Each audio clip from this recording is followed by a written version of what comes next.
I love football, but at the end of the day, a football team's only as good as its culture. It's only as good as its people.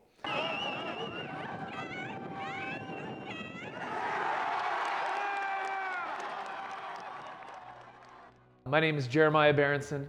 I'm the head football coach at Dakota Ridge High School. The culture to me is what transcends not just our sport, but everything that they do. And that's what makes football so great, is you get people together, 100 to 120 people who have different shapes, sizes, backgrounds, abilities, and you can preach that message to them about doing the right thing, becoming the kind of person that'll make a real difference in this world. And yeah, football's great, and winning games is really cool, but football being that vehicle to creating this next generation of awesome people, that's sometimes the thing that isn't talked about enough, in my opinion. The types of things that made this group so special, there's two main things to me. It comes down to their work ethic, and it wasn't just in the weight room or on the field. They had just a commitment across the board to just doing and chasing excellence in every facet. The other half of it was, again, every sport has its statistics or its accolades, and of course individuals want to achieve things, but this group did as good a job as any group I've ever seen. It was an incredibly talented group, and they constantly didn't worry about things like statistics and accolades. They were worried about the team. They wanted their teammates to get their turn in the spotlight, and they were happy for that. And I think that was a special thing that took a group of really, really strong athletes and allowed them to play for each other. But I think the feeling I had was I just felt incredible pride, pride for our players and coaches. And so I think what I got to see was a group that had very laser-like focus all year in everything that we did, to get to see them sort of just smile and laugh and enjoy each other the way that they hugged their teammates and their coaches. It just showed how much they truly loved each other. And it was great to see that in live action there, that they were sort of reaping the rewards of all this work that they had done. And just to see it on their face was pretty amazing. To look up after the game, which, after I stopped looking at the field and looking at our players and coaches, that was one of the first things I did, was look to the crowd. And to see their excitement was just amazing. And we knew that Dakota Ridge was a close community, but to have that many folks there supporting, it was incredible. It was super humbling, to be honest with you, because it's just about so much more than football. And I was a coordinator before. I've been a position coach. I've been a lower level head coach, but to be the head coach of a full program, to be the varsity head coach, which means you oversee everybody in your program, there's a lot to it that has nothing to do with football. It's about supporting kids.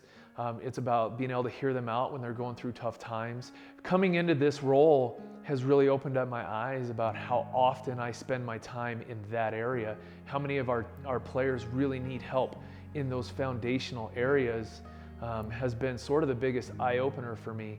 And it keeps me away from the football side of it, but it's the part of the job that is the most fulfilling. Last year, our defensive coordinator, Coach Duran, lost his wife, Lindsay, who was a longtime friend of mine, and so that played a big role in the emotional side of our team. We lost a former player, Trent Monch. His older brother, Walker, passed away, all within about a month of each other, and so emotionally, that was really tough for our guys, our team, to overcome. Ultimately, all of those things, we're a big believer. We talk about being one family, and for us, family means forget about me, I love you.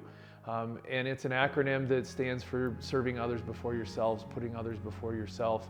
And I think our group did a really, really good job of kind of embodying that, coming together, putting each other before themselves to help guys get through tough situations, whether it was on the field stuff or those deeper things that we were dealing with in our community. The thing that I'm probably most proud of is the non-football stuff that we've been able to do. We've helped a lot of players, 13 so far this year, who are going to get the opportunity to go to college and play football. I'm excited for those opportunities for those people. We have incredible success, pretty much always 100% success with graduating our players. We want our guys and our ladies that play for us, we want them to go out and be the next incredible group of leaders in our community. Our world is hungry for people who are strong leaders, who do the right thing. As an adult, if you can find something that you can pour into, that you really care about, it's pretty awesome.